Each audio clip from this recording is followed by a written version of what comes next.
นี่สมกันลุดตัวจันไม่อิลาชาอินกษยาประชาตั้งหินสันนินายัน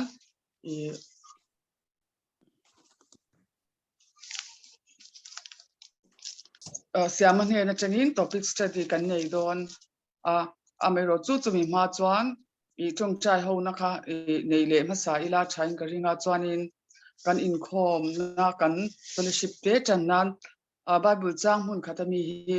กันเหล่าเชียร์ในประเทศทุกอย่างเลยมีเหล่าง่ายขังกรินทนขัดบุงลีจ้างขัดจังกันเหล่าเชียร์เนี่ยเกนี่เขาฮีคริสตารงบอลตัวเล่ประเทศทุรุกเอ็นกอลตัวมีอินมินง่ายโรเซเฮตาฮิอันเอ็นกอลตูจูมิรินอมนีง่ายบกอันนี้นิมาสิลานังนินมิฟิอันเล่มิชิงไงตัวนั่นอินมิฟิอันจูกตานทิลเตตักเตอันนี้มานี่พวกอินฟิอังไงเฮกโลเอ็งมาอินเดมนักษสีลาวานิมาสิลาจูจวนที่อามิจันติลจวงโลมิฟิอัตูจูเลลปาอันนี้โจสุดที่จวนอาหุ่นมาฮิอันเอ็งมาฟิอัสูเลลปาโลกัลมาโลจงอันนี้จวนที่มาทิลทูรูกตจูเอ็งอารมณ์ละสวากังอาทินลุงอาตุมเตโปอติลังบกังสุมีหุ่นอาจวนมีตินินปัทยานละกาจวนมานี่จันโตกะฟักอันโลเชวตัวอังเลปันกันไบเบิลจางเสียที่กันสบายตามันมีสมสักเชวโรเซอาเมนจวนจงใจโหนะคะกันนี่เละพอตั้งงานไม่อิลาชาอินกษยาจานินาคันเพื่อ point session ปะอารมณ์สบสวาข้าละว่าจู่วางินกรุ๊ปข้างกันเช่นเราไม่งั้นจันอินจู่เละหุ่นทอจบที่กันนี่นานเตรียมเนี่ย point เตรียมที่กันเสียมจบเดี๋ยวตัวนักขันจงใจโหนะกันนี่ยัง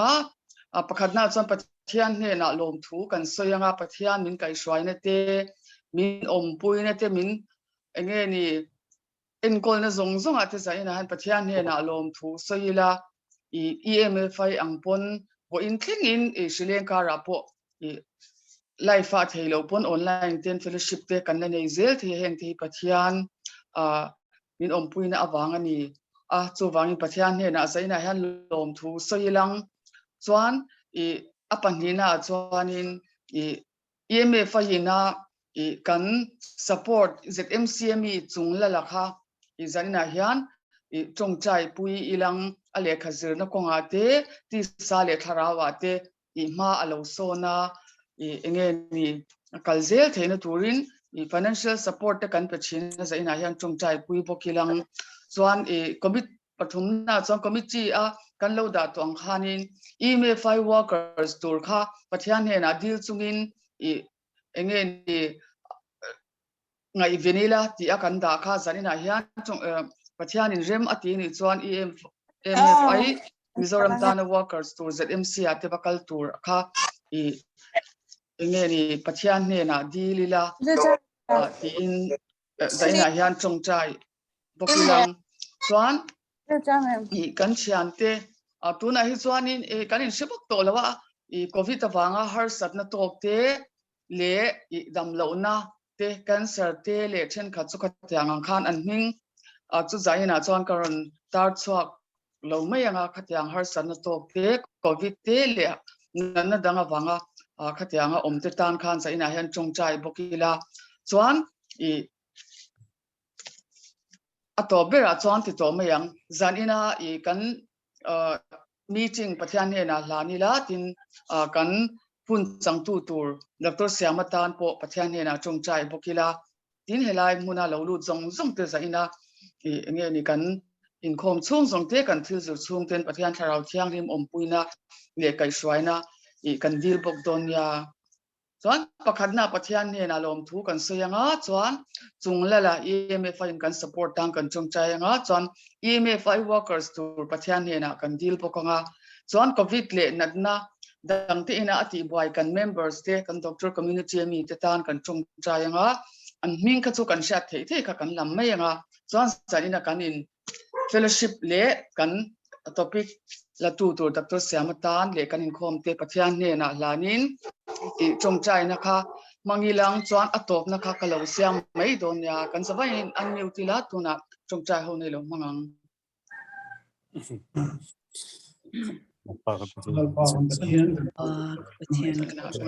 min ngai tu zanin a EMFI in khom hun thana pa min pek le in hena long thu kan hla che zanina lalpa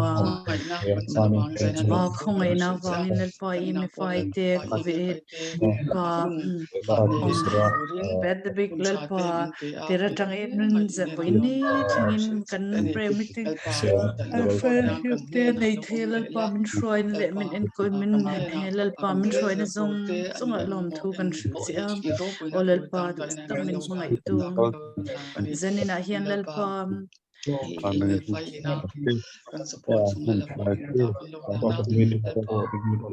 EMFI kan kalzel dan tur te poi kuthiam ni ma kan lai kong dikinang man min ko mo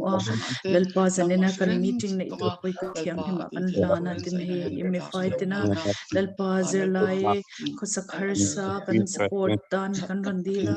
taksaril rut raw risel na thate finnate lalpa lekhazir taima mate neya lotling takazir chho theina tu le nang mata na mitangkai ani theina turin tan kan randil sakam siama po lalpai tharau thiang him shwaina ompuinal atan kan randila zen ina kan thuzir tur ho topic kan zir ho tu te po lalpa lok taka kan zir theina turin inena kan randlana tin lalpa lalpa kan EMFI kalzel na tura po lalpa nang madu dana kan kalzel theina turin itharau thiang nim shwaina le chan puina kan dile min chandam tu I swarming in lom thu sei chungin kan dile che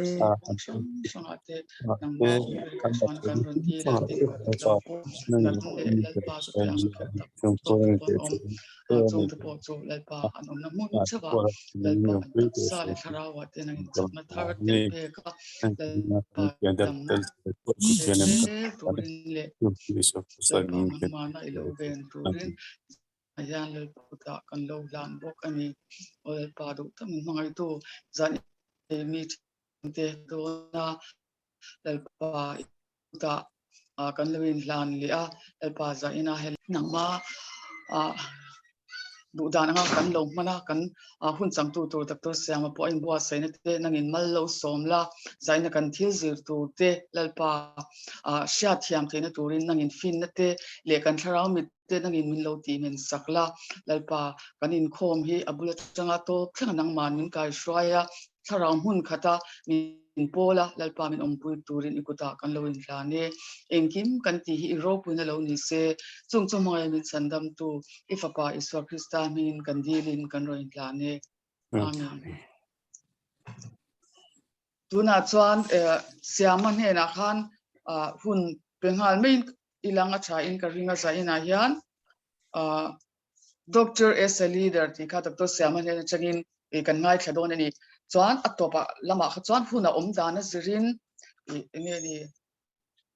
hun kha chu nge ni man dan tur kha kal lo sei thale me anga tuna doctor siam hne na hun lo penghal me ang ya zaina hianin topic hi phur omang renga leadership ti lai khachu kan soi ve te fowa amaro chu doctor as leader lai takha ria thiam har dewa mase nia soi ho na hun tlem de te boni tum dai la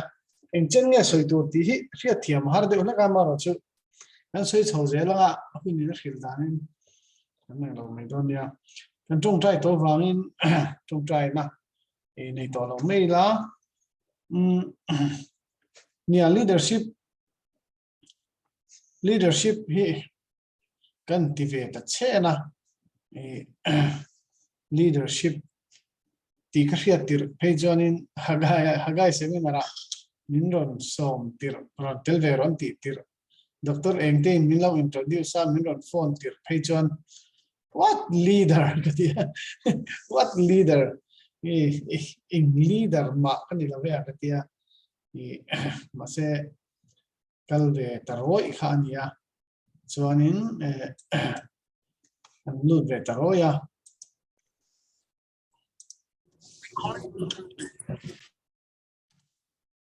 chuan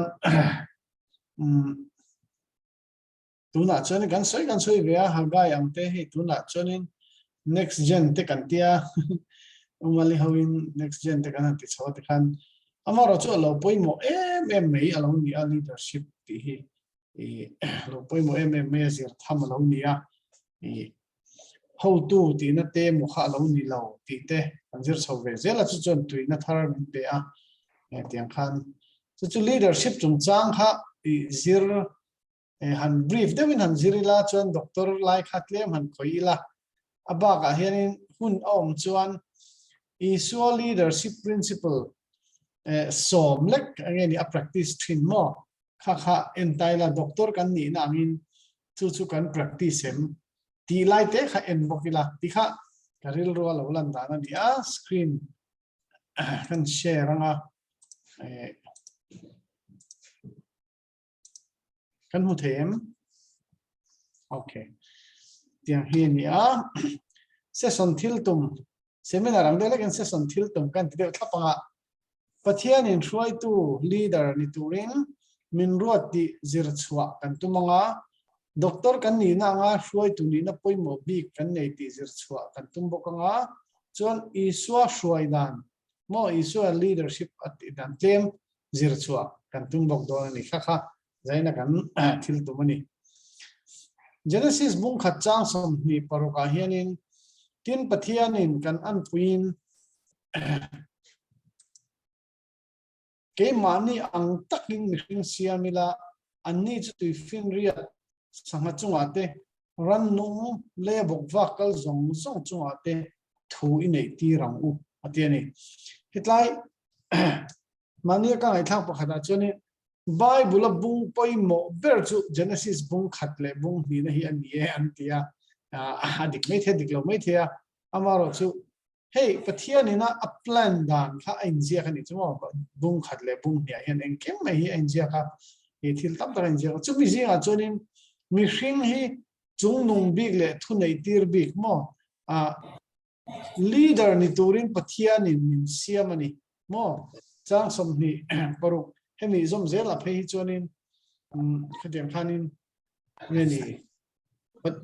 ngeni shuai tu kan ni na te kha ngeni Genesis atang to hian thunei turin midang shuai turin midang enkol turin min siamani ti kha an soya chu chang thana kan nei duwa chuan shuai tu chu tumre kan ti chuanin kan the to nei thea midang te ta na thil thatluan tling tura be tu mo chakna le theina mang tu azui tu te mo mo chiang tu ania chuan asaptong takin saptong kan thiam veka it's a discipline of deliberately exerting special influence within a group to move it towards goal of beneficial permanence mo beneficial permanence ti here hi poimo I redo te ta na nom na me be ta na shuai tu kha shuai tu tling ani lawa shuai tu ngeni a thatluan tling tur kha I poimo chu tianga ta na midang ko mu tu apiang kha leader chu ani mai ni antia John Maxwell chuanin midang te ti mu mo influence atia hey leadership is influence nothing more nothing less atia khatianga ni chuanin midang kha ka influence ve thei chuan leader kha ka lo ni reng mai ti kha he ti kha real ro ma chuan chuanin like leadership a basic concept hi zui tu kan ti te po kan ti tam tak te po hian min lo shuai thei zo ka min lo influence zo ka niam zo te hian min lo influence a ke ni aya ro pui zo te kan lo influence thei reng mai thil tha tan hian ti te soi to tam tak o manga leadership is influence nothing more nothing less ati hi a thang reng ka tia chuwang chuanin ka soi bang thei lawa hi a leader is one who knows the way goes the way and shows the way te polo ti a shuai tu ni na hi midang te kal tlanga thil thathen tir ani te pon tia chuan hey Eisenhower chuan leadership hi soi fi har lu to inge ni chu khelo ma se ka mu hian ka thin ateni leader kha shuai tu kha ka mu hian I ka thin ani ateni chon shuai tu tlak chamna leadership crisis hi anasa e antia chu han in revise le lokila leadership crisis chu nge ni Bible hi lo jam no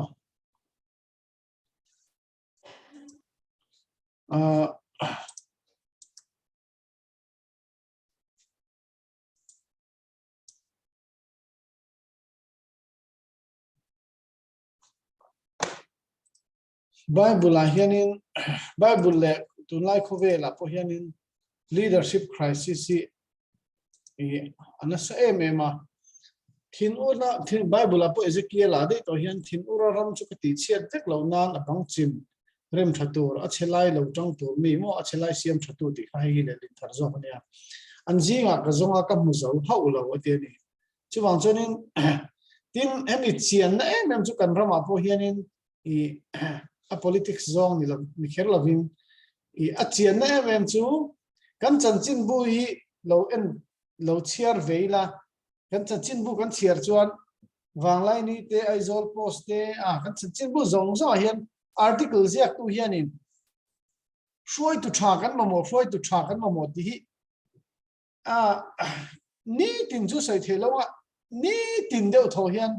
i ain zia khani chu wang chon leadership crisis oma John Hagaya na sai chu shoi tu mamo na hi ana sa le mai a chan chu kan khovel hian shoi tu tha hi atla cham tak me wani shoi tu tha tlak cham na hian company lian atanga state sang governor le ko khan pul pita thu soi tu le mani omna ven atanga in chunga shoi tu tha mamo na thlengin hong vek ani atia hei hi nia shoi tu han dikhan minister le lalte MLA te chief minister te kha ril ro han alang thina mase leadership hi sarkar mei anilawa titiang sarkar mei ta chau anilawa hei ko ushana po hen leadership hi poi mo mani mo leadership to feel to nei na ne na feel to te po kan mo doctor zinga po nianga leadership crisis hei ngeni lung oi lo na te atam lut tuk te hian an soi dan chuan ato pa chuan leadership crisis wangani an tiani lung oi lo na phun na tam ta kom hian tru phun hi chu atama hei thil ani lan tu lawa ani na sat lu hian leadership crisis omani an tia chu om fo me ya chuan leadership gap chu mamo na kha asang lu ka leadership ngeni leadership available net khan khami kha mamona san zia le leadership om kha kha leadership gap anita chu shuai tu kha ngeni an poimu ak an mo mani chon shuai tu hi chini om ta positional leadership le functional leadership ti khan device le lokila ni na chel tu na kan sai MLA te minister te director te secretary te kofna po chairman te oime president te kha position leadership anita chon mani om huna tanga shoi tu ni ang atanga shoi tu kani ti hian ha functional leadership anti tin shoi tu ni tur hian angai lo ti kha han revise lokila ni na le degree angai lo atia mi ze pian pu bi kom lo atia pian pui bi kom se sang kher thor mail thadeu ta chini se khatiam ti chau kha leadership nei thian ni ti daila pu sai re nga ta chun an tling lo mai theita kini po an tling kher lo nga chan din mun le ni na ngai lo mo he ta kini po pa ta thi san ma mai thai khati khan ta khatiam tan khachon leadership soi ngai na om lo ma se khang kha ngai lo wangin leadership a poimo te kan ti ve ta ni chu chuan hei kan soi du tang na chun mama na sal mai chia kha influence nei ve tlat mai ni leadership kha influence ni wangin I sal ania ma se athu soi khan o itlata achan chu ama khan leadership quality nei ni mai thia nirin om ni remote hi leadership quality nei na te alonia saltang ni masela apile putetan thil tha angai to sakhani antiani thil tha ngai to sakhani antiani hetla hianin kan experience poite han soi me ka duwa hei tun na hianin in thar kan lo avea hey pathian zara ka background te ko hi dang dei to ne mai chen ma in thar kan lo ve zo tlang a hian in ompui nula pani u nau kan ne ya in thar kha kan lo don wanga ompui pani bo kha kan nei anita mase kan hlim me kan lo tu kha mase kan lo ni tu ra khanin au zo kha achuak ta dei mai ni kan ni te na ko don tia chuak ta dei me ke ni ompui nula ina po room a po bathroom attach an nei don kan ti kan hlim pui ve lut tu ka lo khuda kan in kha chep sia in room tere te an pani te na chang no ma kha kha chu ompui nula kha chu sal pol ani lawa sal khan apu te thatna tur angai to kha aro pui lu tuk chu hey mani ni na din mun eng po tang khan I ti me yang eng po tang khan mi khan za akai the ni ti kha shoi tu leader ni the ni ti kan sei duwa kan nula te chu now zok po no jon achuak ta ai hen tang na chuak ta an fela kan ma molai takin min chan pu amaro chu in thar kan nei kha min no lom pui mi alo chan chu an thlir dan an world view kha chu na lir ti ha lo ni dei ani oma chu wang chonin tla hian he sal mei chi ni kangai sang thar mi chu ti me ang ka sai chia lo ni lo se kan ma molai takin an oma ma ro su se kan I kha kan share lo kan chu thalo lam de oni na I chuan chu wang chonin apu dam na mei ba ka na man kha apian thar pha voin ni thlengina chanchin kan soi pha kha thil kha thlen thei pha lal Israel lal Syria lal ti khan India pha pathian ro pui pha chu wang chon he sal mei che leader ani he an dia chu wang chon sal mei chia leader ani thei chuan ka van ni thei doctor ho hi chu kan van ni don chiang tak influence kan van nga don tak ana chin khan influence dia khan ka soi thei hin chu mi influential lower introvert lu khianin andam chuyan ni sang ni vel hi chu an influence tho an tia chu wang chen doctor hian influence kan nga lu tu ko wangin I leader poimo lu tu kan ni ti kha I kan soi tua chu wang chon when I say na hian shuai tua kan in pomem shuai tua in pomem nge nia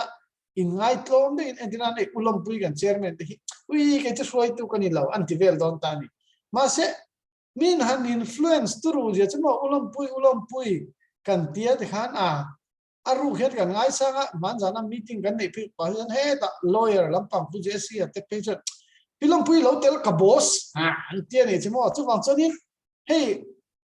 name de chung hian nei chia de nu de chung hian influence alo nei turu thele tu ni ke po he an example mai in poi phang nan lo ulom pui ne hian kum tam takan thong dun chu wang chon ka khe chianga ulom pui na soi to chon ani nei chu example a khan soi du nga la kha leadership hi nge ni tin a influence ulom pui example a chon ulom pui an no pang an KNP no pang ate an influence an nei na sanjia mi in pathian an mu na tan an man na sanjia mo mi tam takan shuai zia te ngai to te la kha khadiang khan leadership hi he ta lal na le thu nei ani lo mo ti kha zena hian in zir swak ila chu wang chon zena hian ke chu em ma kan ni ve lo em ma kan ni lo kan ni na hiam si mo doctor apo average kan ni kan ti mo em ma kan ni lo kan ti lai hian influence kha kan nga lut tu ka leader poi mo kan ni ti ro kha chu ti kha zir swak ila trying to ria amaro chu leadership 5 levels of leadership antia Maxwell how hian position permission production people development pinnacle antia position leadership hi tuna kanan soi lalna tele thunei na te awanga officer ni wanga minister ni wanga president ni wanga secretary ni wanga leadership hi mizoram ha kan warlut tuka je lo chuan hey tin adang le bakha doctor kan ni wanga leadership hi mo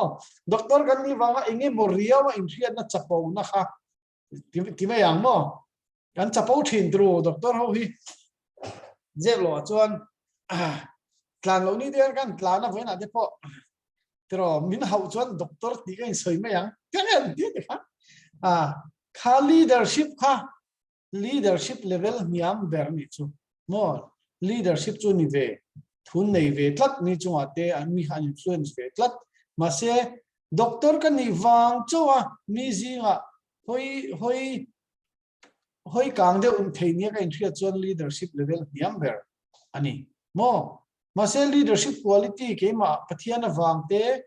ingai tlomna wang te kina iso leadership principle kem kan soyanga khamni wang kan nei ni chuan permission no an soi dan chan permission chu mi in officer ani a pension a pension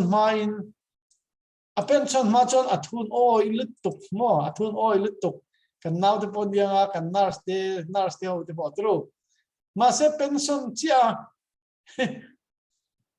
le lam hoi mak CRP pon za om tiang chi de khamo khatiang leadership kha ni chuan I adik don lo ni chuwa khatia kha I leadership poim tha kha I ani don lo ni chu chuwang chan amaro chu pension nuwa po mo pension nuwa po min la za kan thu soite an langai poim mo thei chuan ama hian kanuna difference asiamani danglamna asiamani ti chuan I kha permission ani mo kan thul oem an chuwa kan thu nei lo nu kan thun lo oem kan noya thok te yan mo production chu he ta ngani kha organization a kha ni ngani produce ani nu ania people development chu leader thar kan CMM leader thar kan CM lo chuan en kan level khala sang theilawa I mo pinnacle chu he ta Isu Christa Isu te Mother Teresa te ponianga Nelson Mandela Mahatma Gandhi yang te kha ani don ta chu level of leadership kha inga hian nge kan om ti kha eng lo tai la chon doctor Freud tu kan tia doctor kan ina hianin en zina ka soyang khan doctor ni na hrim awanga leadership kan nei chu level 1 chawani positional leadership quality nei lo mo doctor te min soi sel thin ni chu zep lo chon I management an thiam lo anti thin ni zep me lo chan management an thiam lo antia mi hian min soi du ve me mani mana bo boina de om to khamo doctor oi chan in give me all some de zer tura mo kantia kanti ve ni chu wang chon doctor kan ni awang chau shuai tu kan ni na kha kan exert chuan level 1 chau ani doctor kan ni lo kan poi mo lo wal khan mi kan thun oi don no ti kha I la time ria chon amaro chu doctor hianin poi mo na kan nei ni katia leadership ayan pakhatna chonin hei toy te kan ti me mean nakina kan du chon soi ho na hun ram tu mila time ria kan kal por boranga isu zirti de ji han doctor lu ka tel ve tlat me ni pathian thu apo hianin kan poi mo ka trina I tu nu hian ka ngai to pathian thu doctor kan nianga pathian thu kan soi te hi za tura ni lo kati beta ni inge chan kan ti chuan isuan zirtir som ani ang lo zinga doctor an tel long kati ni doctor hi pathian thu soi tur kan ni pastor chau hi pathian thu soi tur kan lo ni lo ra an lo ni lo ra doctor hi chu chanchin thaziak tu an tel ania kati lo mai to ve ma tu isu zirtir som ani zinga han doctor an omani chu aro puije chumo chuang chonin hei mistake me khani don lo pathian khani angai poi mo don di khiat tur ni atin society hian special place kan nei ve mo in ka ria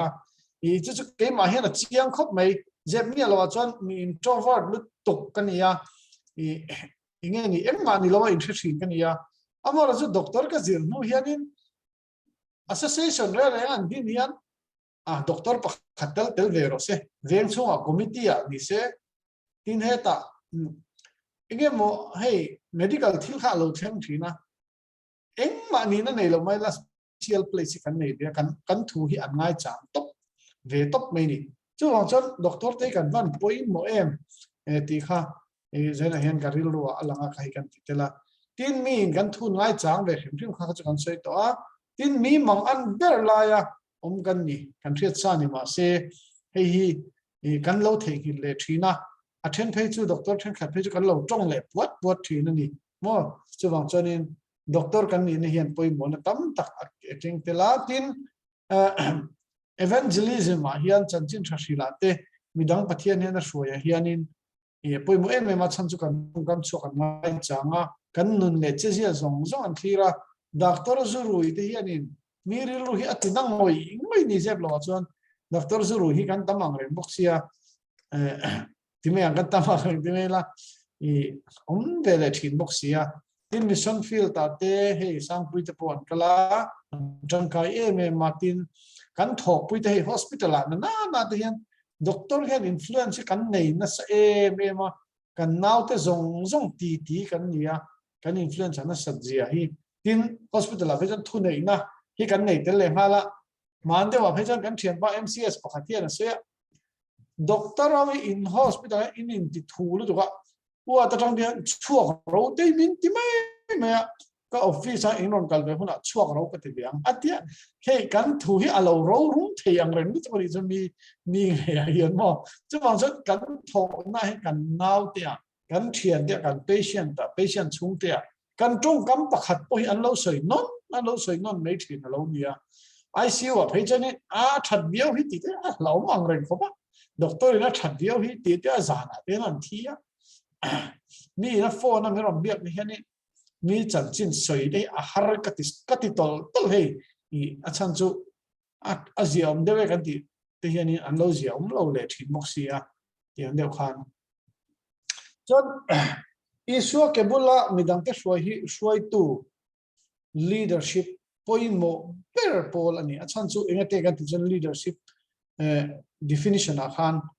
permanently beneficial atana mi shwai tu ni wang khan isua ne na mi kan shwai hian antan a thai ter ani top mai chu doctor thian kan lo ti thei reng mea I ke hian chu MD ka zir chwa ve khan I khadiang lampang kha doctor na ngor kha kan lo thok ve ta chon ICU te anesthesia tron khan minun na chan tumin kan plan ko ya CPR te kan tia mase anu karlo ka te a khali ate a kumle ate mi kha an thile thin sia to save life minun na chan tu ringot le mi ti dam tu ringot khan kan lo be ya mase saving souls kha alo poimo lu to kan lo ti tel ve thia chu hagai training kan ei nu ve hian khami bedside personal evangelism te kha ka tinna sal tu lo tu lai phejan ka tha da deu mon chu hi ka intia maro chu hian kan in remind thar zela ngeni nimin lop han fellowship pakhata thu ba soya chanchin thashil hi kan mo phurna le ngeni pathian du zo berani ti te ha ka soya ka soi khan nang mani tan ringot lon hei tun hei chu ke ma tan ka soi telan ni khatia pathian thu ni a ke ma kam chu kan ni lawa katia chu wang chonin ngeni midang te kha hey sindi te pheju cancer patient kha nan bor na sadon na to ni chumo trong thu chelawa thi don ti in chiang ho khan chanchin thashil na chance kha kan doctor hian isu alo ringa ni anti phejan rin ve du na kha mo an nei don ni ti kha riela ICU a phejan ngai tha thei jan ngai tha thang pa tlan chet na hi om lo ka kan an thil to hi chan an ngai tha hau ringa da nge ni ma se hey thoha deute an mel dang lam ngal de boy ka ve fo ni atia hianin amaro chu che chual mo thil man lawa thi de boy an om ve fo wa tiang khan ngeni kan share doctor te hi chanchin thashil tu mo chanchin thashil tu shuai tu mo leaders kan ni thei ni ti kha kan soya kan soi do shuai tu kan ni a me dang te ta ten min thira min en ta kan ram hit lu chet lo turin pathian in kan om no mun thewata bultan turin min zoni mo ti kha kan soi do khata ha mi chin kha kan du tok photanga doctor as a leader ti kha chu ka soi tlem a leadership ta ka soi tamzo khata han doctor hi soi tu kan ni na kan poi mo na I kha soi bel tur kan hria em tin ka han soi khan I soi dan kha dik lo ga mo ti khatiang tin han soi bel du hrim kha kan omem tin hong lok tiang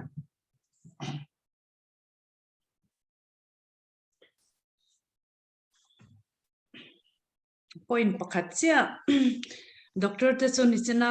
doctor siama soyang khanin kan nurse te le kan subordinate staff ten min lo en ton veka khata khanin Nge EMFI an soi fo thin doctor te chu no Christian te chu an in kan patient te hi case ang nilawin mo hei mishing anga country danga iziate chanju doctor ten country dan ang khan heta kan subordinate staff te pon an tri dona le attend te chon kha khalo muthiam lawan amani pon ashrila hei engene nichena bulbera pathian inama an puya min siam ang chia khanin kan patient te kha eng ang din munin hei an mail te po te khinan dat damlo na wangte le thil song wangin enge mu nuam lo te po ni selang pathian an puya siam an ni zia le tharau nei pathian ina an puya siam ni zia ti kha khalai te kha leader kan ni na khan ki mani approach ang kha kan naw te po khan an approach ani theyanga chutlai te chukaril ruaron omakaron share do ne Chakop mai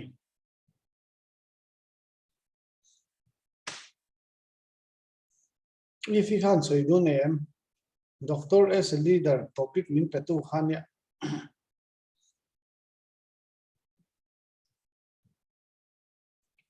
han suizel phot zo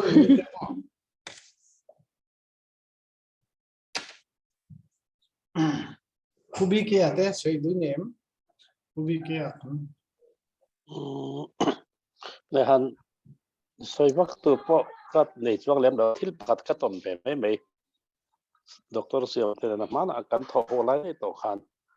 met sup kan ni lai to nyang su dam lo hi kan lo trong trai ngai mi lo mai ti kha kain fre chua ka mi pakhat ENT wa ta moni na thi re thei mang lo engmo kha an admita rei tak a tha chuang don si lo ma chau si a trong trai tur khan papat khan mi no som ru ma ka zak ang renga chan chu ka trong trai ngai lo mi a mun le mun ka te khan kala zana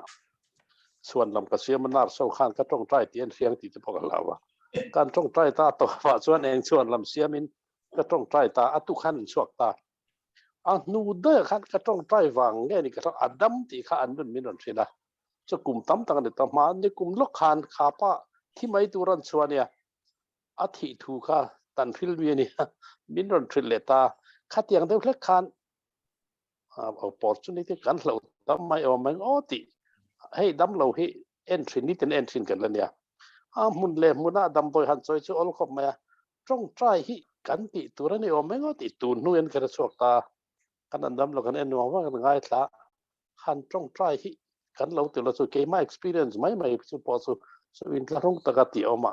kan ti tu hi kan lo tam lo o mang kan ti lo chu mai o ti kha tu nu hen ka ngai to so lai te tu kan se du mai yes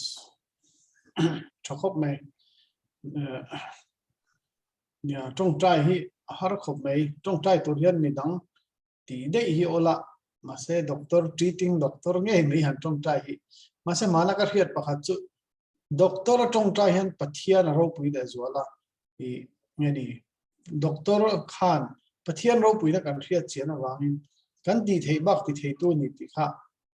a chiang le zuala ni pathian kha aro pui le zuala ni an ti ni mo tu sai re ga sai du ne ni karil ruwa ron lang pakhat chu mana South India Tamil Nadu Mission Hospital ka tholai khan HIV khami epidemic tir tak khan ita 2000 ti vera khanin kan patient pakhat hi afanu kha hospice a khano afanu nen khan om thina ni ama chu hospice a khan chuanin adam lo hey end stage HIV kha aron ve to sia ama khanin so actually say lai chuan afanu nen chuan om thina ma se hey aron dam lo chia tak nu kha chuan ain mungai to lo ta keima khan hey kan thian tenen khanin keima ni deuh berang so ka khongai lu tu kha afanu kha social worker mang khan kan zong chua ka chuanin hei anu khanin nia ka fanu kha thil in ti sak don chuanin gold earring hi lo lei sakula khat ati ni chuan gold earring kha kan lei saka chuan ifanu hi I mudu em kan tia alo mudu mi alo ni anu khan mo afanu kha achan chu hetiang thitrep to te meng ama kha a mel kha a recognizable to lo a chair chelu tuk to ta kha tiang khan hey oral thrust te kha tiang khan ma se ke ma khan afanu tan khan ka tia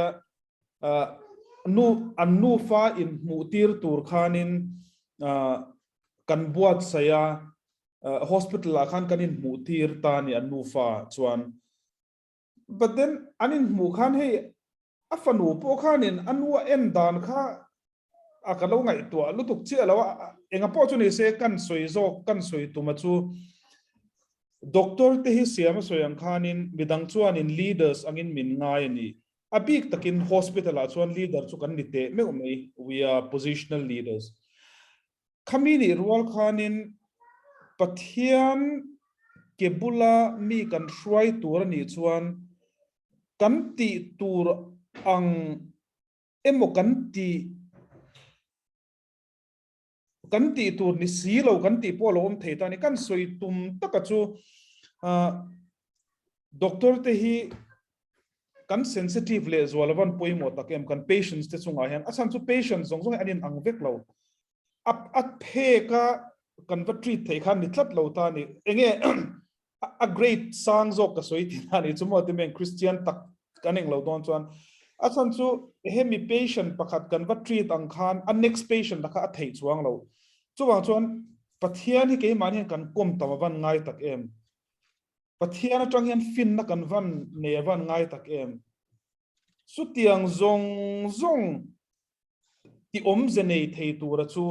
mishing puite kan mangai alo van ngai achan chu mi kan mangai tak tak chuanin kanin pha hnia manga chuta tang chuan pathian khongai na po ke mani aron langdon ti kha karon soi du chu enge pathi tuna tuna karon experience ka thil tam tak om ta ma se tuna karon soi kha chu just one of the experience mo mishing takin thaber anga ka ngai ani ta ma se achang chuan doctor te kan ni na khan thil thaber kha kan hre chuang lo patients te wish po kha fing tak tak kha lo om ve thein ni mi mol ber kha kan ngai HIV patient thi tur po kha ama concern ama fanu tan chuan ke ai khan lo hre zok thei ti kha endina tuna kan ngai toilet le hianin anu in tiro ti suati kha lo ngai thame lang chuanin anni tan khan alo van hlu don tak em te ha karon soi lo mong nia busare soi tang khan doctor kan inang chen kan an raw na tira mi nga te kan manga mi ai claim te minute som te dom lo bula te kan manga raw chi te thei chu dam lo hi an chung te hi an bula het om chi asela deeper concern na kan nei chi hian mo kan lo hriat tok lo zia hi alanga ti khalai kha kan ngai to chua kan ni chu chu da chon poimo hle mai leader kan ni na khan mo ti khan real one ma chon thui bak lovin ti me ang ka to atoi the angin issue leadership qualities nei kha medical perspective doctor perspective in ngai thalok ang soilok ang tra rei to lo bang kan soilok nge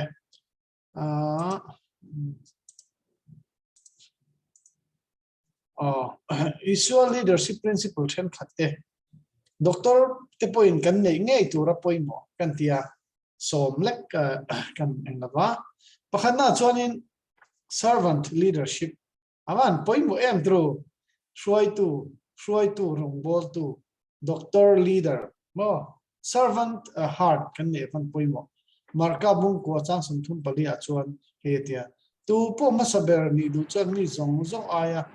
nung beraum turani ami zong rongbol tu opok turani tu lai khovela medical student te kan zir chaute specialist kan ni chang na ril ro tang ten inge kan ti chan mi ai chung no kha kan du thin ni mo mi tam takin kan du ma se rong bol tu ril ru hi kan pu em ti kha ril ru om sela amaro chu i rong bol tu kan ni hianin hey tunga ro pui berang atia rong bol tu kan nia mi aya niam mo servant kan ni hian kan nep don tina nimia lawa i hei hi nge ni pathian hian in iso hian ro pui na dik tak ka hilang cheu atizok hi alo nia tunga ro pui berang tin i zirti te kha an nial ta i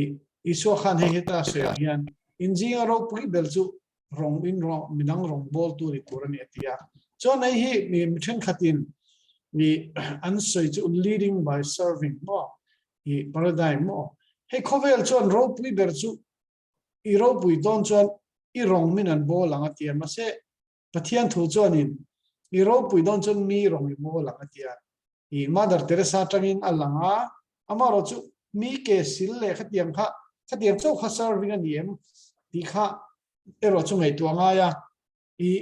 rong bol na hi ei an soi dan chuan thil pe gift kan nei midang ta na the to ka mang hi rong bol na ani service servanthood ani midang nei velo gift kha kan nei ya chana hian chu medical thiam na kha ani ta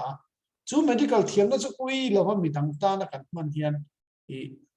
service kan pe ya servant kan ni alo ni ya thingkung hianin ra achua lo chuan theipuin ra chua lo chuan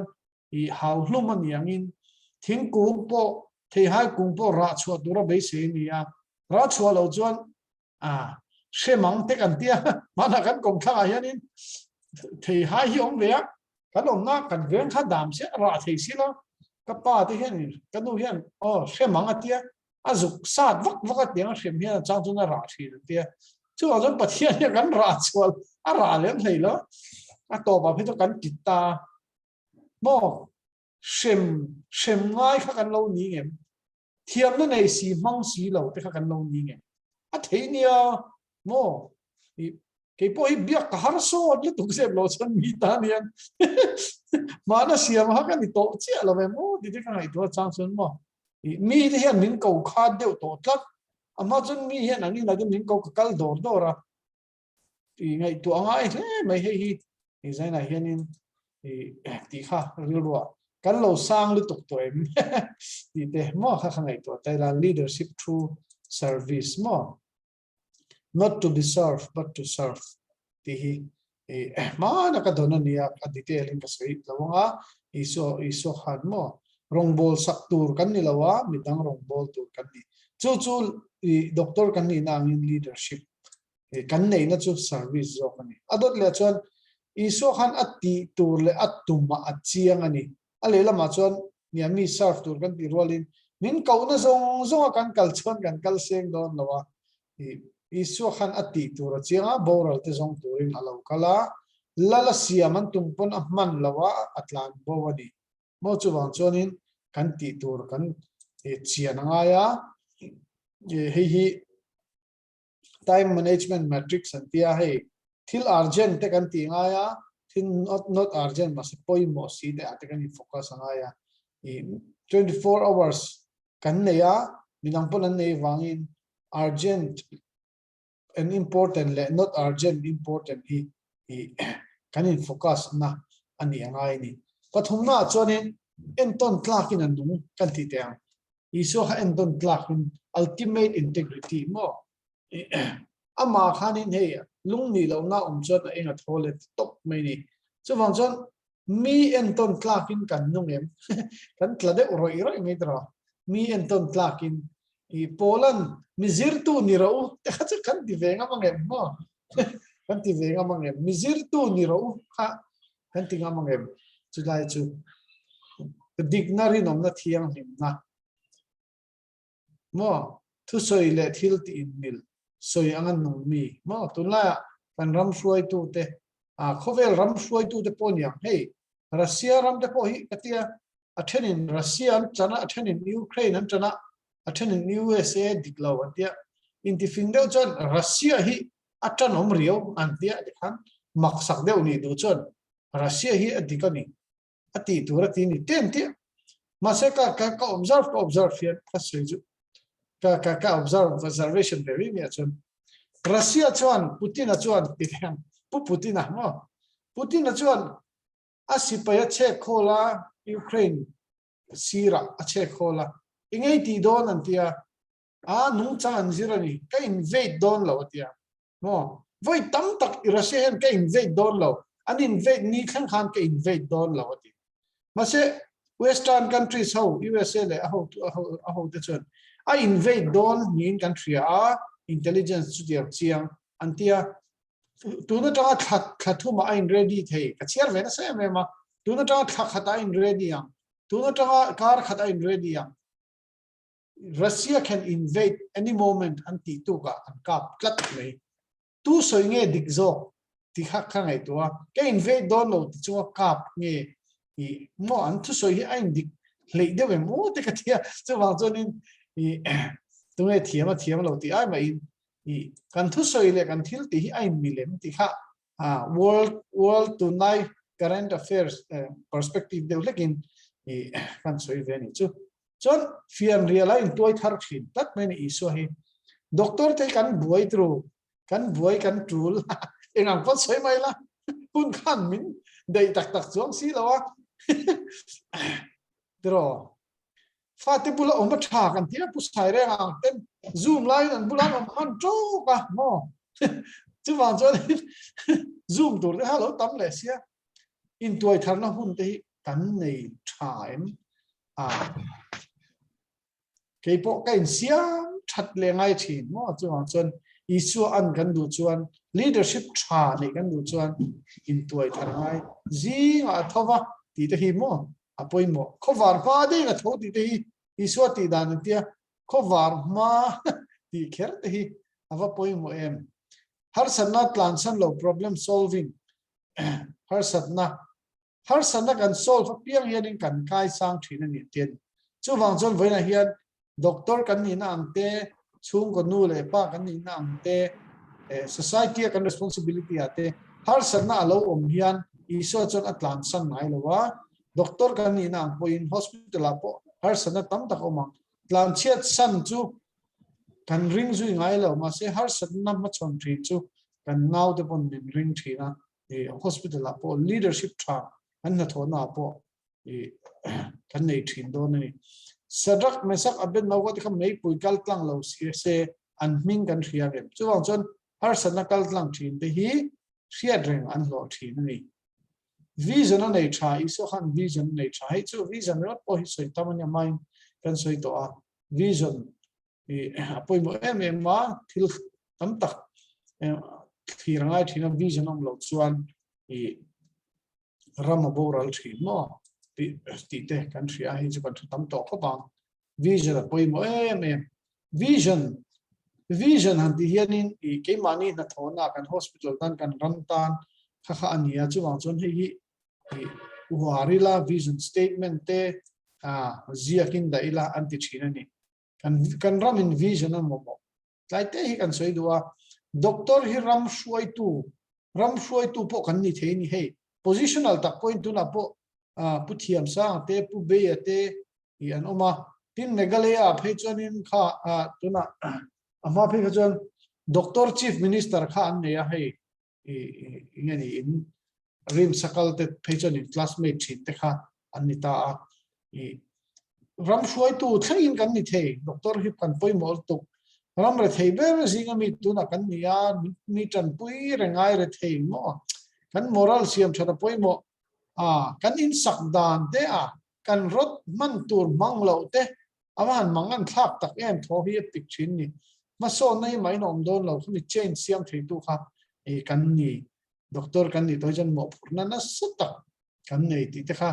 zir thar leila chon goal setter kan ni angai iso khan goal ne ya chuwang chonin goal setter kan ni angai doctor in goal setian ke ma me po hian hei goal setting ti the vision de poi mo ka ti nu hian ka thang ve na sa ka ti mo e pathian khoi nei in pathian ro puinan ni se chuwang chon heng hi zira apply hi avan poi mo tak em ti te ne jan han kan soi ve do kan dream ataka chanti thina ni let's keep on dreaming let's continue to dream let us not give up mana EMFI ta hianin EMFI secretary kan ni belai khan EMFI doctors life support pa tan khan Dr. Ellen Putluanga ne na khan umali nen hian kan nakala chuan kala patuai de ulek boka khangai khan umali ne khan ti bor Mizoram a veiom zia te khan ti bor bora ke khan Putluanga khan nang ingai vedan khamin tia ram chungchang hei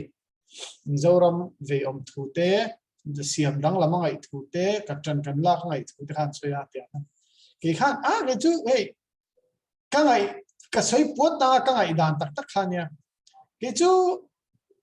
engeni ka bei tong to a khtia ni ka bei tong a ti thathei po ring lo ka ti ni ka bei dong a ka ti ni Putluanga khan mak de a lo la serious enga tingai bei dong nang doctor pathian ring ni bei dong chuan kan ramin kan rama tungai bei dong lova nang ma ni kan bei seina lomin ni ati tamaya ka zak ang ring na ma se ka har ta zuk ni ke ma ni hian doctor te hi elite cream of society anti te pathian cream of society kan ni lo ma se pathian mangai na pathian van nei na pathian du sakna dong tu te midang po hloi thei tu zok kan lo nia chumi chu kan beidong chuan kan ram hian beidon na ai na sa kal zel don karil ro zan han lo lu ni chu pathian point hei min hriat tira ka nga ya Putluanga soi ka he chuang zo ama soi po ka tum chuang lo chuwang chu zaina hian zaina ron kal ti hei iso zirti rain kan tamani chumo danglam na kan siam thei ni chu kan na theu tang khan we can make difference hey zone ni te an pa ten I barn an ti ringot te po hi min influence ni chu min ti phur thin kan tharawa ti chak thin kan tel sem le na nga kan tel ve chun te EMFI fellowship ate yang khan danglam na kan lo siam thin ni chu ma chonin nge ni vision goal kan nei te midang kan zirti ti avan lo lu en ti kha jana hian karil ro ram lu thu da pathian in hriat tira te po ngai taila athang mo go chu suang to na let's keep on dreaming mo Martin Luther King Jr. chonin I have a dream ati kha hey kha inge mo chen alo thenga ma se tun thengin a dream ngani mi hang le mi ngau te po an lain kan buai lo na turang han USA pon la buai ren ma se Mizoram hian ma son thea danglam thea ein transform the ni ti ngani let's keep on dreaming mo zaina EMFI ho hian I dream katang u I beidong lawang u mana ke mang khan beidong lawang u ti ha zaina hian in message kan dong inga yang goal smart goal kan sei lo me isu hi change siam tu ni mo change siam tu ni ang khan zaina hian change kan siam thei change more try to test na thabel to change siam hin creating positive change more eta hianin ngeni hey han sei le tai la umali long tlai kha kanin close vea long tlai dona hu phur ve zia te long tlai tira condition te kan ria atopa chuanin kumni nu a chon long tlai hospital kha ngeni inti siang na khan pakhat na te kha anita mo khang te kha aro pui mai ni pathian ro pui nan ni se ke ni te po ke po ti mela mani experience an soi ve mai kan do chu civil hospital kan tholai te khan hei ka thin lung chung tak khan ICU khum kan nei claim lu tuk te kha karil wan na thin ni regret bed not available at civil hospital refer to such and such hospital ti reng te kha ka thin lung kha annang ve ngoi moya chan application te kan zia kare khum ti tam nurse ni pero ti kha ani nom kha ka ti vea je lo wa chonin chu bang chon hei pathian shruai na fikani ta chon Ebenezer hospital te New Life hospital tang khan ril runuam lo de sarkar thuk chunga ti de chung khan kan tia to pa chon sarkar tang kan ba Ebenezer te kan dia kan ICU patient te mo tuna chuanin kan soi ve mai me doctor ji kan ibak ti hin no khop mai kan ICU patient hei CT scan lo ti ro kan tia ventilator ti lai en po kan en pui to lo tuna chuan mo kan office lok te cheu ulam puite kan uwan puite umerita fokan ofin CT scan hello tiro kan tia kan nurse ten tian ben sar ke tidanan thiam vek CT scan durin an shuai thavek leaf an shuai tha dikan kha hey change sani ve ni chu kan office ve chang ni chu an nuam ve lu to ka dialysis tiro kan tia akhumin an nor fe le lama mo pathian zara ke chu ka buai la ora re to chu ma chu ni tuna chu ni nge ni cái sợi thầy lúc đó cho lâu, khác change khác thêm về ni chúng mà chứ thầy ni tin cái ông nó muốn theo hắn đang làm nó cần xem thầy change agent khác hắn thầy ni để cần tia cho change thành tia tu cần ni idea thar dễ thì bên cần chỉ tu ni idea thar po hik xem thằng cái new idea thar cần sợi tia cái gì đều khác chứ na idea thì nó thì cho common đượcว่า new idea thar cái sợi đó để cái tia thì kan OT te office te ka aw wak zela an ngai thave thup thin kan naw te hian mo tiang khan tin adot la chon shuai tu thar a cher mo iso khan shuai tu som pani a chera mo zirtir te kha azirtir eng wa lo tang joy sang chu wang chon doctor kan ni na ang te leadership kan ni nang hian kan naw te kan joy sang em kan naw te thatna tur te kan ngai tu em mitlem te kha en colony cái này không chia bớt khát cho nên transformation lâu thêm đàn hi cái này crusade đó trong thế ta mi bùi gì đó trong này lâu mitlem te focus in encola in change trong này transformation là khen chỉ này anh tia cho cái này không chia bớt khát anh gì anh ya Isu hian chu principles of manga ni anh tia he spent more time with the 12 disciples than the crowd atiani chu wang cho nên headline te po hi zir tharila EMFI hian atinge mitlem je kan kalreng ki te po hi achan te po ni ma na mo din professionals te pathian in thangai sum dong te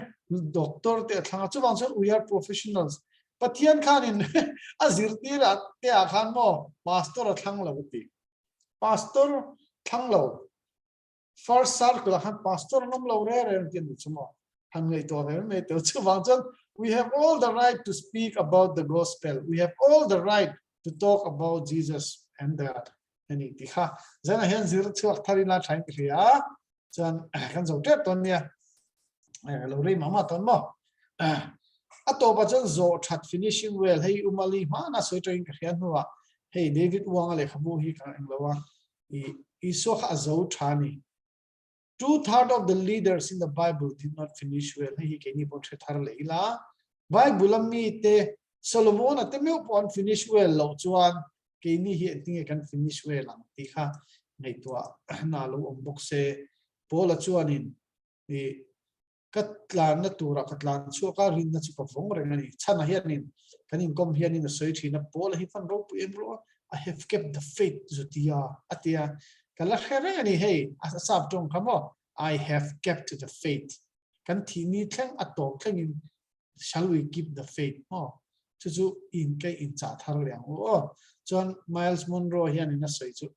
don't die young don't die old die finish but hian in di tur min pe a mo ti tur min pe a khowela hian chu deserve in thiro no pang ringo da thi khani lo mo I upa ringo da thi bon lo kum som ko thia ma thu sel anga kum zakwal e somruk le ti vela thi ringo khani lawa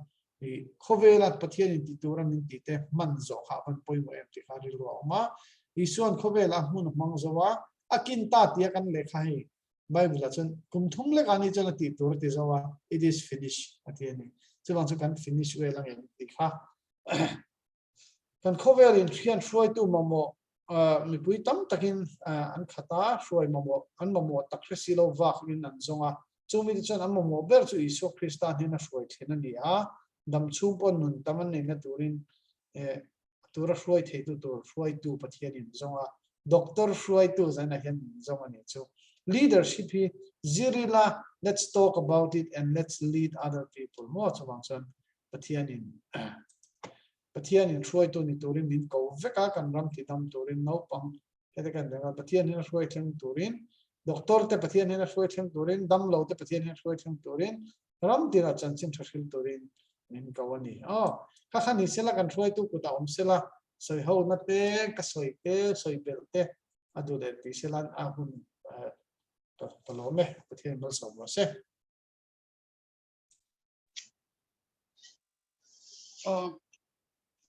sama alom le me zanina kan thuzir chu nge ari angpon ka lo selawa ke po leadership ti te goal setting ti te hi kan tini lo khop maya amei ro chu he hagai te EMFI changte yang thian kan ngai tha e zaina po hun rei lo te chungin kim de kan siama na ron present ta na chin kan if kan midang in han soi phot se kha athia soi tur kha lein khek dovin ka sia a e kwale minute song pathumania kwale chan ve hi chuan bang man tur ai ngai lang if kan soi tur an in ka sia a if kha som lo kila chon midang po hun om chuan nge kan hong le lok dan ya toy te in kalau soi ange usiama alomam takzeta ama hi leader tha ani awang hianin doctor as a leader seitur khanin afit zanin kasha I rilwa lo om pakata chuanin doctor te asoya khanin tha ka ti te me kan ngai poi mota na karilwa lo om chu doctor kan lo ni to ni chan positional leadership kha kan nei ngal sa to shima chu bang chan khamia next step levels of leadership ati how 2 3 4 5 how kha color screenshot khang kha I kan ni nge tur ni in ka sha kha kan ma kan han ni chau tum tur chumi tur chan doctor te hi kan influence ni thaber mizoram ma phe chan tu poina min za tu poina min inge ngai sa chen tong moi lo po lo chila ngai sa na kha kan ni ta ni chu mi wang chuan in e khami position kha kan man tang ga the na kha poi mo ka tia chuan thil pakhat lia chuan khami kha doctor as a leader ti kha tu na mi kha bul chan na ngai la doctor as an evangelist ti te enge doctor as a mother a father ti te a parent ti te po kan la soi chho je tura ngai la ka tyang tur khanin tu te mo kha jin lo le in rin ngai ve don nia achan chu doctor te se ang khan leader atagin kan chana position chalu to kan nei sa chu wang chan mi jong jong influence he kan di don ti kha ani a thalai la ma te po kan la soi chho je tura nga yang ka ti kha ka soi the ni ro se kalom me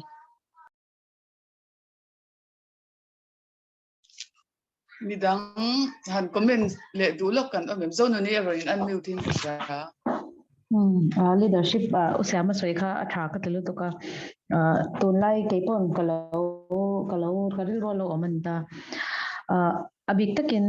pandemic chungchang ate hei disease epidemiology te kan hanjira thil tam taka hian amak de cho hei keimani approach anga te po to na hei next gen te in han dinga keini thana te pon an thok na sa a hei drugs addict to nu te mo zurui to nu te mo broken family to nu te hei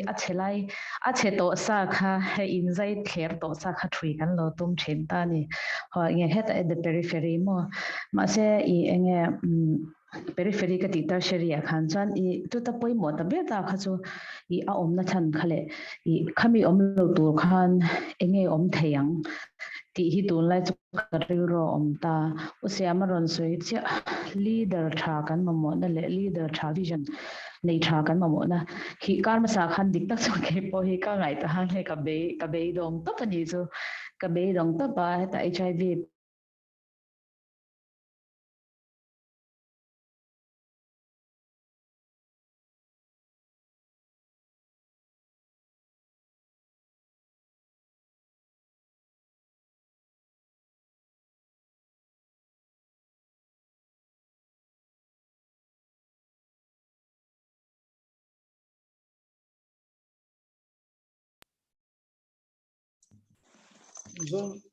zone ni amane ta moni le tang ta an ya chwa me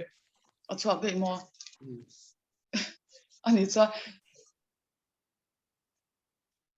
midang kha atle han comment le du lok zone ni zone lut le cha sorry chuta chuan I enge kha ei dong ti tang khan beidong ani kai pan achan chu HIV ate po hei an re thei long ti ta Christian ram kan ni ta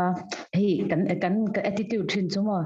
aler em lom ti mai che tiam em kha pa thiam lo ni kha kan dia ma se heta tanga an thlir da na chuan government hian I kha HIV patient khanga tinge tamna chan is it because now lo wang mi education system a that lo wang mi ti khan in the broad spectrum khan lo thir te de me ni chuan HIV reduction ne hi ka sha tam lo ta Thailand ate po an leaderin ma langa tita an lak nu khan alo ta hlata zel ta chu tiang the chuan kan rama po hian ko shan te po hian ka mu zo equally hian sarkar ang hen power kan nei ka sha because we have the money we have the resources sarkar ang de thoi han leadership hi community kan influence na han omin ka sha chu wang chuan I leader tha hi mi zo ram hian kan ban mo tak em ti na kha thin lunga han om na satani so in every aspect kanin to de langai kan tita dik tak chuan sarkar hi chu usiama serang do khan hi sarkar lampang te ka politics lam soi lu ga to mani lawa I laipa tiang ka te ka tong trai na po han dik tak chuan I try to try hi chu kan van deserve to tak ka ti thin mo ka hearts cry ju hei hi ni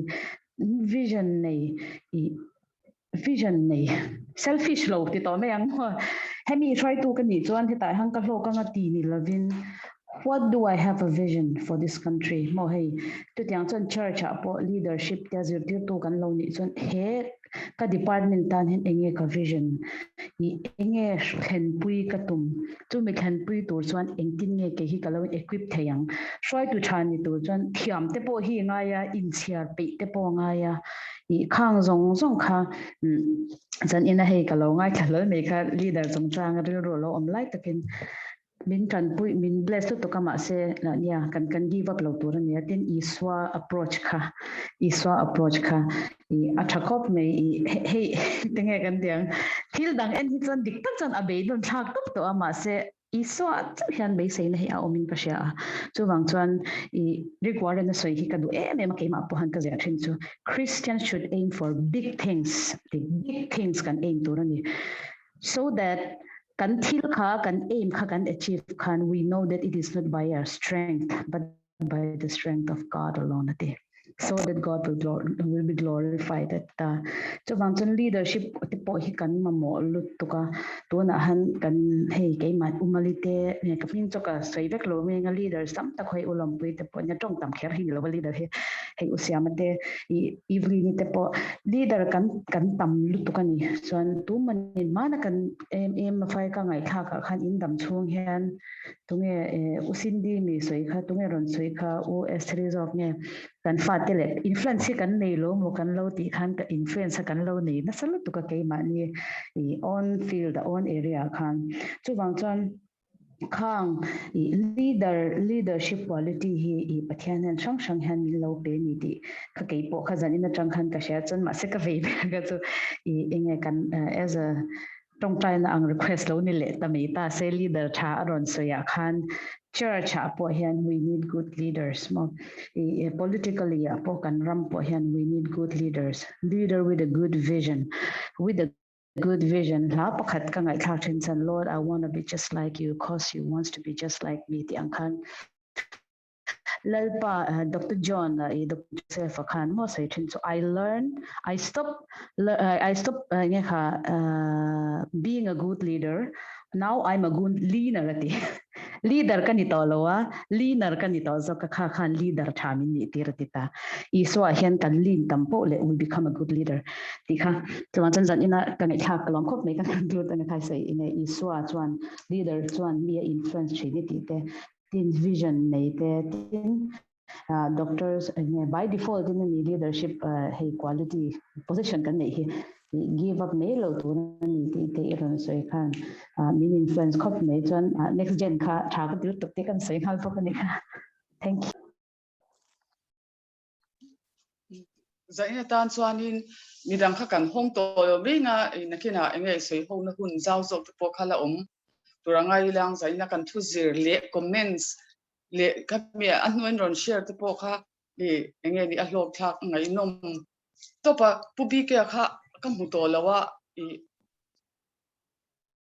a top chung chai tur khan ka som mo okay tur khan som ka du wa chuan izanina kan thu zir kha nge a that topa try to ni mena minute ni khatle a han ti tak nangin กัน members เตเองเฮ้ยนักเรียนสวยงามเฮ้ยมิ่งลำแค่เราคนเองตั้มตักจังยังเกี่ยวกับทิลกับซิร์นสล์ตัวกันนี่จูเสียมเต้นสวยงามตัวข้างเกี่ยวกับเฮ้ย leader เล็กขัดยังอัง quality เลยเราที่ไม่ยังมีอินมาสิที่ทุรันติส่วนที่เวไม่อังค่ะกันดีอินกันชุดชีนะไม่รู้จะอินมีเสียมรอนสวยค่ะอัตราปัสกันdon't die young don't die old die finish ที่ตุนนักเรียนเราพอหากายที่เนี่ยก็จะโตแล้วเสียมสวยก็เสียที่ชาก็ติดตัวปะก็ฟาดเนี่ยนะเป็นก็สวยชีนี่บัตุเสลอังดำเราตัวเสียมันจะติดชีนะก็จะก็ explain นะก็สวยชีนะกันเองค่ะอภัยโมเลยเองก็เสียติน gifts กันเนี่ยที่มีดังที่ตานกันมั่งสวักตัวนี้ด็อกเตอร์จะพอคำมี gifts เนี่ยตัวกันนี่ที่ค่ะอดีตทบก็จะรวมบุญส่งปัญญาขันทิลเปกช่างกันโดนเตะข้างที่ข้าเอามันนี่จู่เอ็นตินันจิตตู้จวนชัดตะกันจิตรสติถ้ามีใครคอมน่าอังเดียวประคัดก็เองเลยครับประคัดก็เชียร์จวนเองกิมฮีปัจจัยนี่นะเปกเจ้าเราจะจู่เองไม่ในเรามิสวาคงไงนะอวังชันดำอินเรนที่รวมบุญส่งปัญญาจังทุ่มจังจังส่งพาขมิกิฟต์ช่างขายคอมน่าขังกับเชียร์ดิตัวปะจู่วันนี้เองกิมฮีอามาจังกันโดนนี่จวนอามาตานะมังชวกาทินมินดูจู่ปัจจัยตานเล็กกันมิชิงกุยตานมังชวกตัวกันนี่ที่ข้าจานี่นะเสียมันรอนสวยขังการิรัวอารมณ์อมทาร์จู่ตัวเต็งกันสวยจวนไบเบิลจังตัวเต็มมุนนี้มีกับเชียร์รังจวนกันเซนียร์เมมเบอร์ผู้บีเกี่ยข้าแล้วมินกับเชียร์จู่ตบตรงใจนั้นมินเอกสักตัวกันสมังกุลสาบุงทุ่มจังสมปัสรีทินอินที่อภิยังจู่ทุสยาเอโมทิลตีอาเอโมอามาซาระป้าปะเทียนเนน่าลมทูชิลจุงินลลป้าอิสวามินติเวกรูตีเล่จังสมนิปลีนาอารุลนารูลวาตูจู่ลลป้าเนน่าตาอินมุดอนติเชียอินที่อภิยังจู่มิชิงตานอังติลวินลลป้าตานอังติโซกินจักตะกินติรูลลป้าคริสตารงอินโบเลนี่ฮีค่ะส่วนผู้บิเกะจงใจตัวรินกันโซมังอาใจในการมีจริงจู่ดูต่อไม่โดนยังคือเราจงใจงูลัลปาจะยังให้ EMFI นังมาทัวอินติสักนตัวเตะลัลปาให้เขาเวลาเฮียน leadership จงสร้างทัวเตะดร.เสียมันชัดก็สวยเทวางินกันหล่อมาลัลปากัน leader ตัวฮีลัลิส่วนเห็นมีกันช่วยตัวนี้ที่ทารินมีเชิดนนตีร์ละอีสังน่าจะนินเท่งะมินดาช่วยฟังเตะ EMFI อันนั้นนั่นสันฮิลัลปาเองดังนั้นเลยว่าตัวเตะมาลลิสัวปักขัดตันมุเชียนตัวรินกันเชียลัลปานั่งอินเฮลัลลิสัวกันมุเทหิกันหล่อมาปะเทียนกันมุเทนัจลัลลิสัวเฮียนี่ที่อัทารินมีเชิดนนตีร์เซลละจันินกันอินขอบนะบาค่ะนักตุกละมันดีที่น่าให้ด็อกเตอร์ที่กันนี้ดำเรากันเอ็นนาเตกันทัศนาเองหมดติดตละแต่ในส่วนจันทร์ฮิลัลปากันสวยแต่เจอเทนตูรินถ้าเราเที่ยงลิมินหัวเส้นได้ฟินได้มินเปลี่ยนเจมินช่วยต่อส่งไปกันหล่อมากันเราจีนหนวกไกมานี่อมมุนเชื่อว่าถ้าเราเที่ยงลิมินโปลละนังมาบุลอมเร่งตัวกันเนี่ยทาริมิเชียตีรังเจกันหล่อไม่เล่นพาชู2คงไอ้มินชันดำตัวเราดิสวามินหล่อมตัวสวยจุกเนี่ยนังกันดีเลยกันชัวร์ไม่อันออฟฟิเชียลการเรียนรู้เราลุ้นช่วยให้ตุนับ